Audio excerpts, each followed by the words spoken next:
हिंदुस्तान ने अपनी पहली हाइड्रोजन ट्रेन बना ली है और इसका इफ्तिताह किया गया हिंदुस्तान के जो प्रधानमंत्री हैं, वज़ीर आज़म हैं, नरेंद्र दामोदर दास मोदी ने। दूसरी जानिब पाकिस्तान में कल मिटियारी स्टेशन के करीब, टंडू आदम के करीब, हमारी एक फ्रेट ट्रेन पूरी उल्ट गई, 16 बोगियाँ उल्ट गई और हम आज भी अभी तक ट्रेन की जो ट्रैक पे आमदरफ्त है वो मुअत्तल है और मुसाफिर भी ज़रीलो ख्वार है। पाकिस्तान बनने के बाद जो है, आप ये देखें, यू कंपेयर, इंडिया में भी उन्होंने ये इंफ्रास्ट्रक्चर बनाया, इंडिया रेलवे को उन्होंने बहुत ज़्यादा एक्सपैंड कर दिया।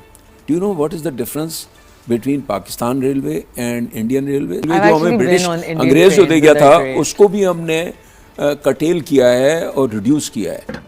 इंडिया में अगले साल 2026 में अभी हाइड्रोजन ट्रेन तो उन्होंने बना ली है, 2026 चल रहा है, 2027 में इंडिया में बुलेट ट्रेन चलने जा रही है मुंबई और अहमदाबाद के दरमियान। कहां खड़ी है पाकिस्तान रेलवे? कहां खड़े हमारे मिनिस्टर इज्जत माब हनीफ अब्बासी साहब? कहां खड़ी है हमारी आप समझ लें जो हमारे इन्वेस्टमेंट बोर्ड्स हैं? हमारा सीपेक के अंडर पहले था हमारा ML1, वो खत्म हो गया। हमारा इंडियन रेलवेज मतलब भारत की लाइफलाइन, दुनिया का चौथा सबसे बड़ा रेल नेटवर्क जो फैला हुआ है 68,000 किलोमीटर में, जहां हर रोज 25,000 ट्रेन चलती हैं और 2 करोड़ लोग सफर करते हैं। हमारी डिप्लीट होती जा रही रेलवे का निजाम देख के लगता है इंसान कम से कम 200 साल पीछे जाके जी रहा है। वाकई में अगर आपने प्रेजेंट डेज में 200 साल पुराना मंजर देखना है, आप रेलवे स्टेशन के डॉकयार्ड्स देख लें, आपको लगेगा आप जीटोज में आ गए हैं, आप ऐसे कैंप्स में आ गए हैं जो वर्ल्ड वॉर 2 में होते थे। मकसद क्या है कहने का? क्या हिंदुस्तान के पास कोई गिद्दड़ सिंगी है? हिंदुस्तान के पास पॉलिटिकल विल है, प्लस तारीफ करे दुश्मन की तब जब दुश्मन आपको काम करके दिखाए। उन्होंने रेलवे में नाम बना के दिखाया। हमारी रीजनल कनेक्टिविटी कहाँ है? रीजनल तो छोड़िए, हमारे मुल्क में कनेक्टिविटी कहाँ है? अभी तो मैं शुक्र करूं ये छोर वाली साइड पे जो थर में जो बन रही है 105 किलोमीटर लंबी नई रेलवे लाइन, बहुत अच्छी बात है, it's a good initiative. But Hindustan hydrogen train पे पहुंच गया हनीफ अब्बासी साहब। इंडियन रेलवे जो है वो अच्छा खासा मुनाफा कमाती है हर साल, 26.6 बिलियन रुपीस। इसके बावजूद जो है गवर्नमेंट उनको बजटरी सपोर्ट में हर साल 33.3 बिलियन डॉलर्स देती है। तो मुझे लगा शायद कोई इसमें कोई टाइपोग्राफिकल एरर है, क्या है, 33 billion dollars is a huge sum of money. Pakistan की रेलवे जो है इस वक्त उसके हालात इतने दिगरगू हैं कि बताते हुए शर्म आती। पाकिस्तान रेलवेज जो बनी तो इसके साथ ही थी, लेकिन आज इसका ये हाल है कि पिछले 15 साल से अरबों रुपए खसारे में चल रहा है। जिसके पास ट्रेनें तो 500 से भी ज्यादा हैं, लेकिन ऑपरेशन सिर्फ 72 हैं और इनके भी कई दफा मेजर एक्सीडेंट्स हो चुके हैं। रावलपिंडी में कैरेज फैक्ट्री से रेलवे मटेरियल चोरी का मुकदमा दर्ज कर दिया गया है। रेलवे पुलिस की मुद्दत में दर्ज मुकदमे में 4 दफात शामिल की गई हैं। मतन के मुताबिक रेलवे सामान चोरी करते हुए 2 मुलजिमान को मौका से गिरफ्तार किया गया।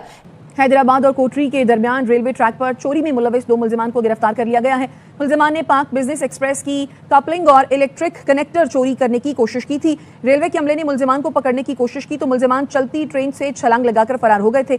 हम मोटरवेज के चक्करों में पड़ गए। इंडिया में सारी जो उनका main coal and iron ore सारा जो है ना, वो उससे उनकी अर्निंग्स आती हैं। हमने जो है सारा अपना ट्रांसपोर्ट, गुड्स ट्रांसपोर्ट जो है ना, हमने रोड्स बनाने शुरू कर दिए।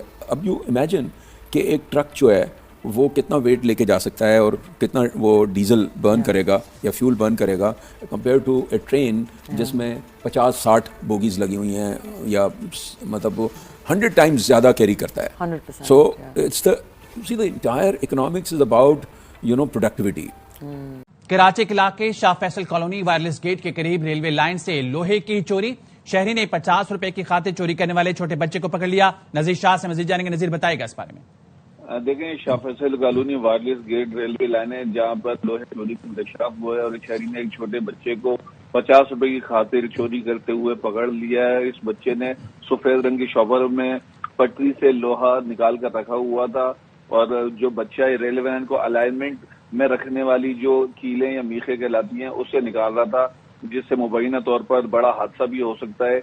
और बच्चे के मुताबिक शाहिद नाम का कबाड़। जय हिंद दोस्तों, नमस्कार दोस्तों। आज हम पाकिस्तान की रेलवे की स्थिति पर चर्चा करेंगे। पाकिस्तानी कह रहे हैं कि भारत हाइड्रोजन ट्रेन चला चुका है और अगले साल से बुलेट ट्रेन भी चलाने वाला है। भारत रेलवे में इतनी तेजी से आगे बढ़ रहा है, वही पाकिस्तान आज भी सन 47 में ही जी रहा है। पाकिस्तानी कह रहे हैं कि पाकिस्तान के ट्रेन स्टेशनों को देखकर ऐसा लगता है कि ये 200 साल पुराने हों। जैसी स्थिति पाकिस्तानी की इकोनॉमी की है, वैसी स्थिति ही पाकिस्तान रेलवे की भी है। दोस्तों, मैं इन पाकिस्तानियों से कहना चाहूंगा कि तुम्हें भारत की पाकिस्तान से तुलना नहीं करनी चाहिए। पाकिस्तान एक भिखारी मुल्क है जो वर्ल्ड बैंक और IMF के टुकड़ों पर पल रहा है। पाकिस्तान में भुखमरी और महंगाई चरम पर है। आटा, चीनी, दाल के भाव आसमान छू रहे हैं। पाकिस्तान को इन चीजों पर ध्यान देना चाहिए। पाकिस्तानियों को भारत से तुलना करके परेशान नहीं होना चाहिए, क्योंकि पाकिस्तान सुधरने वाला नहीं है। जैसा पाकिस्तान 80 साल पहले था, आज पाकिस्तान की स्थिति उससे भी जर्जर हो चुकी है।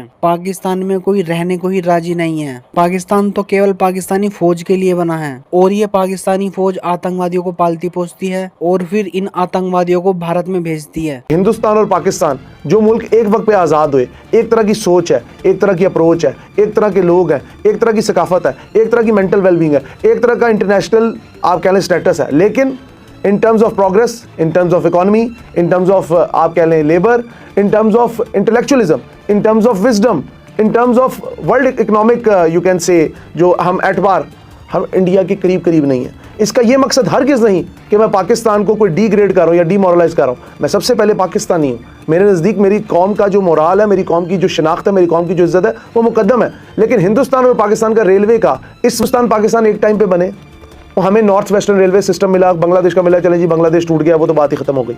हमारे पास ये नॉर्थ वेस्टर्न रेलवे सिस्टम था, इसकी लंबाई थी करीबन 8000 किलोमीटर प्लस, कम हो के अब 7600 या 7800 किलोमीटर रह गई है। If I am wrong please let me correct in the comments. आगे चलिए, हमारे पास बलोचिस्तान में था नैरो गेज ट्रैक, जो कि अपनी मिसाल आप था मुस्लिम बाग के एरिया में। हमने उसको बिल्कुल कंडम कर दिया, ख़त्म कर दिया मुशर्रफ दौर के अंदर। मेन ML1 पे आ जाए, 150 साल पुराना ट्रैक है, उसके ऊपर रोज़ाना ट्रेनें आप समझ लें मौत के मुंह से सफ़र कर रही हैं। हमारे यहाँ जो गवर्नमेंट आती है, every government take a silly decision, हम ट्रेनों को रीलॉन्च करी जाते हैं, पेंट करी जाते हैं, फूल और चढ़ावे चढ़ाई जाते हैं, मिनिस्टर आके फीते काटी जाते हैं, हम बगले बजाई जाते हैं। क्या हमने 1% भी गोरों के जाने के बाद इंप्रूवमेंट की? हाँ की, खानेवाल जंक्शन पे की, नारोवाल जंक्शन पे की, ट्रैक को डबल किया, ओके फाइन। बट 1947 में जो रोड और रेलवे का रेशो था, 75% इन्वेस्टमेंट एंड 75% फ्रेट का लोड ये रेलवे उठाती थी पाकिस्तान में। 25% रोड करता था, ठीक है, सो दैट उसके साथ प्रोपोर्शनेटली आपका इन्वेस्टमेंट भी ऐसी होती थी। आज के दिन में ये आ गया लेस देन 7% पे रेलवे आ गई है एंड 93% मोर देन दैट पे रोड पे चला गया। This is now very obvious, इसमें कोई रॉकेट साइंस नहीं है, that you don't need economist to look at this. तो ये हमारा डिलेमा रहा है।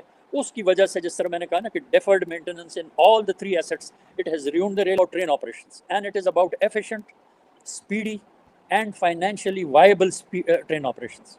इसके बगैर वेरी फ्रेंकली कुछ भी नहीं, and it is very simple.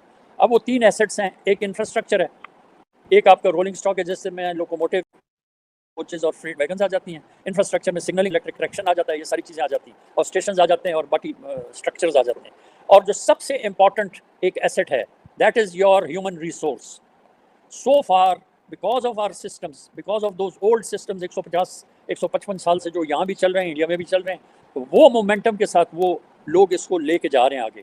लेकिन तीनों एसेट्स में, whether it is human resource और रोलिंग स्टॉक और इंफ्रास्ट्रक्चर, हमारा पाकिस्तान में बहुत बड़ा डेफर्ड मेंटेनेंस है। डेफर्ड मेंटेनेंस, जो पैसा हमें मिलना चाहिए था रेलवेज़ को गवर्नमेंट से हर साल for the past 40, 45, 50 years now, 70s की मैं बात कर रहा हूँ, वो गवर्नमेंट की प्रायोरिटीज़ में रेलवे नहीं थी, और वो पैसा आपको हर साल नहीं मिलता रहा।